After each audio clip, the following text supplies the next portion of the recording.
एक दिन एक साधु महाराज जंगल के रास्ते से गुजर रहे थे। चलते चलते उन्हें एक शिकारी की झोपड़ी दिखी। झोपड़ी के बाहर एक पिंजरे में एक तोता बंद था। जैसे ही तोते ने साधु महाराज को देखा, वह जोर से बोला, महाराज, यदि आपको जंगल में कहीं मेरे जैसे तोते मिलें तो उन्हें बस इतना कह दीजिएगा कि मैं कैद में हूं। साधु ने करुणा से उसकी बात सुनी और बोले, ठीक है पुत्र, यदि वे मिले तो मैं अवश्य संदेश पहुंचा दूंगा। साधु महाराज अपने सफर पर आगे बढ़ गए। कई दिनों बाद वे एक विशाल वट वृक्ष के पास पहुंचे। उस पर तोतों का बड़ा झुंड बैठा हुआ था। साधु ने ऊंची आवाज में कहा, तुम्हारा एक साथी कैद में है। उसने तुम सबको प्रणाम भेजा है और कहा है कि वह तुम्हें बहुत याद करता है। इतना सुनते ही एक तोता अचानक पेड़ से नीचे गिर पड़ा और वहीं निढाल हो गया। साधु चकित हुए, पर फिर भी अपनी राह चल दिए।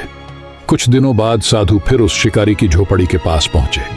पिंजरे में बंद तोता बेचैनी से बोला, महाराज, क्या आपने मेरा संदेश पहुंचा दिया? साधु ने उत्तर दिया, हाँ पुत्र, मैंने कह दिया, लेकिन तुम्हारे संदेश को सुनकर तुम्हारे एक साथी ने वहीं गिरकर प्राण त्याग दिए। ये सुनते ही पिंजरे वाला तोता जोर जोर से तड़पने लगा और अचानक एकदम शांत होकर गिर पड़ा। शिकारी घबरा गया। अरे, ये तो मर गया। उसने पिंजरा खोला और तोते को बाहर फेंक दिया। जैसे ही तोता जमीन पर गिरा, उसने पंख फैलाए और उड़कर पास के पेड़ पर जा बैठा। साधु मुस्कुरा उठे। शिकारी आश्चर्य से पूछने लगा, ये कैसे हुआ? साधु बोले, तुम्हारे कैद वाले तोते को उसके साथी ने अपनी मौन सीख से मार्ग दिखाया।